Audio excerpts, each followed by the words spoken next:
Welcome back to Inside the Trenches. We have a little Final Four game. We played it 2 weeks ago, but on the verge of us actually having the Final Four set in the March Madness tournament, we decided to pick our Final Four best quarterbacks in this year's draft. And we're going to debate a little bit about who we think's the best one. And if you had the number one pick in the draft and desperately needed a quarterback, who would you pick? So, Noah, tell us about one of the quarterbacks that you think is one of the four best in this class.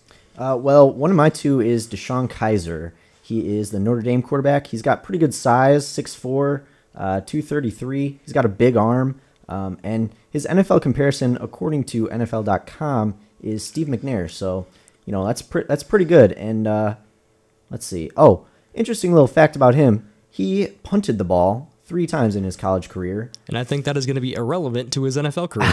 I just thought it was interesting. It is a fun fact. For a 39-yard average. That is below average. But, yeah, I think Kaiser definitely has some accuracy problems.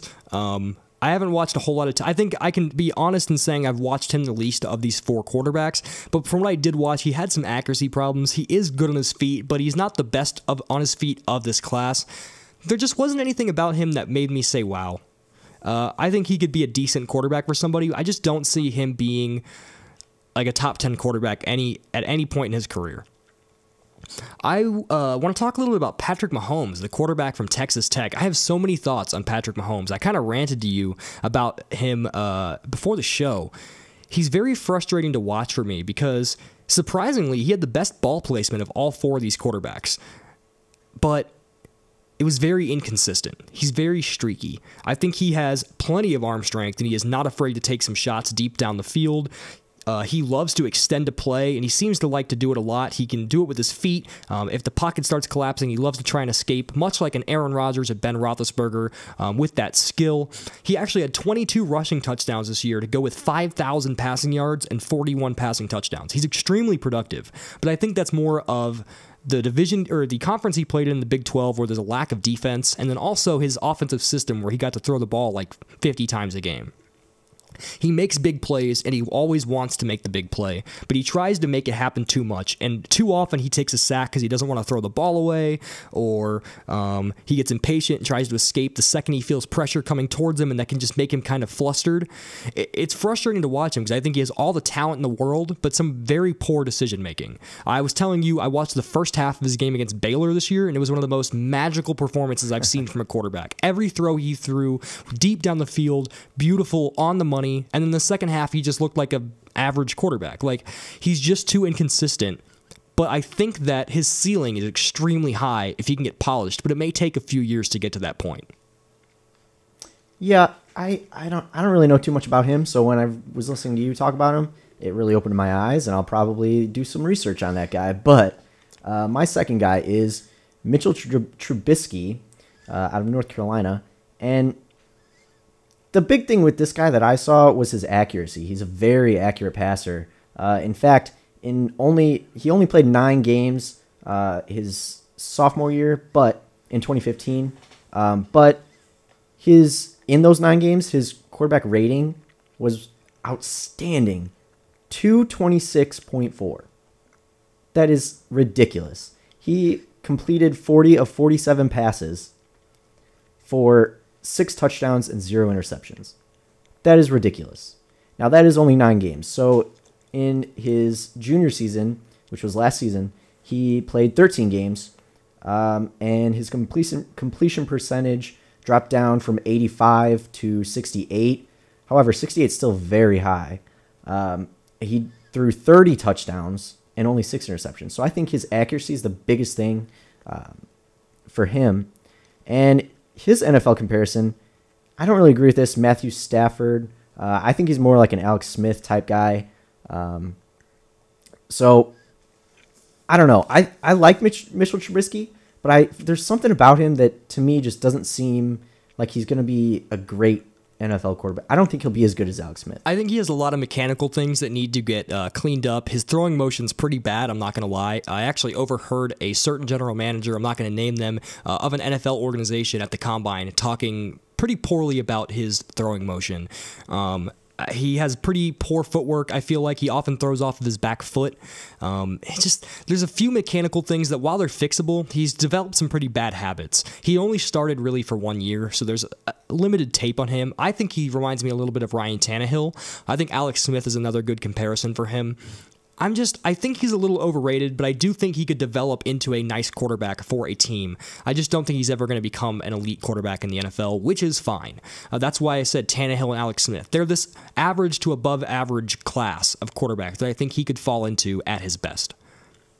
Finally, Deshaun Watson, the quarterback for Clemson, one of them, probably the most well-known of these 4 quarterbacks. The thing about him that just, if you watch him play, he plays his absolute best on the biggest stages. He went to the national championship his first year starting there in Clemson, took an undefeated team, put up some crazy stats on a great Alabama team.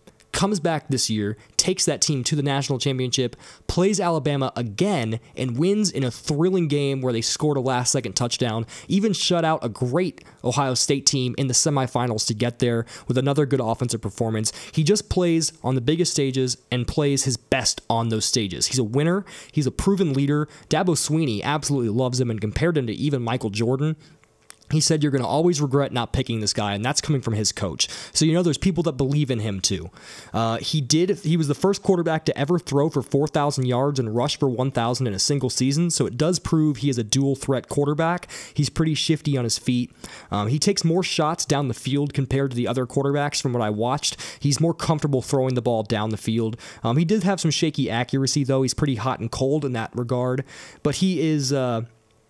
He's a guy who can stand in the pocket with poise when things start to collapse around him. He doesn't panic. Kind of like I said, Mahomes does. Patrick Mahomes does panic when things kind of go bad around him. He doesn't. And I think that's another sign as a leader. When things get tough, just stay calm and hang in there. I think that's a good lesson for even his teammates to learn from his pocket poise. But finally, he did throw 17 interceptions in 2016, and he's had some pretty shaky decision-making on the field, but so did Jameis Winston. Jameis Winston was known for throwing a lot of interceptions. He had some bad decision-making on the field, and I think that's something you can learn. I just think Deshaun Watson has the highest floor, where if all these quarterbacks played at their worst, I think he'd be the best of the group. Understandable. So if you had to pick a quarterback out of this class to lead your team, which of these 4 are you going to pick? I would go with Trubisky, just because if it was me, I've said this a few times, I would run my team the same exact way the Chiefs do. I said the same thing to you before the show. Exactly. So I want a quarterback similar to Alex Smith, and to me, that's Trubisky. He's an accurate guy. That's pretty much all you really need in an offense like that. An accurate quarterback who can throw the ball short distances and every once in a while maybe chuck the ball down the field. So I'm going to go with Mitch Trubisky. I would go with Deshaun Watson if it wasn't kind of obvious from the way I was speaking about him. I do think very highly of him. I think the argument that he's a winner, I don't really like making that argument for quarterbacks, saying that somebody's a winner in college. We made the same argument with Tim Tebow, and granted, it's hard to kind of compare people to Tim Tebow because he's kind of an isolated incident, but I just don't think that's a very fair comparison. But it does help to know that not only is he a winner, which, like I said, isn't the defining thing of a quarterback, but he plays his best football when the moment gets hard. When the game's close at the end of the game or in a national championship, he plays his best he's ever played. That means more to me than being a winner. You're winning because of you. You're not winning because of the team. And he has great leadership, and I just feel like his weaknesses could probably be fixed the easiest of the group. I don't think he necessarily could be if they all hit their highest potential, he'd be the best of the group. I just think he's probably more reliable than the others in this class. And for that, I would pick Deshaun Watson. Understandable. Deshaun Watson's a great player, but to me, he's the most, college-type quarterback out of the 4. He did play out of shotgun pretty much his entire career. It's similar with Mitch Trubisky, though. 90% of his dropbacks were from the shotgun. And you were talking about pro comparisons. The one I saw for Deshaun Watson was Marcus Mariota. Okay. A leader that doesn't need to say much, he's not going to get in any trouble, really. But there are concerns about the way he played in college from the standpoint of his scheme. Yeah, because, he's not necessarily more of a runner, but he does run a decent amount. I'm not a big fan of that in the NFL. I just don't feel like it works that well unless your offense is completely set up that way. Like in Carolina, or, well, I guess that's pretty much it. But yeah, so I'm not the biggest fan of him. I like Trubisky, more of a traditional guy, West Coast type of guy with an accurate arm. Fair enough. To each his own.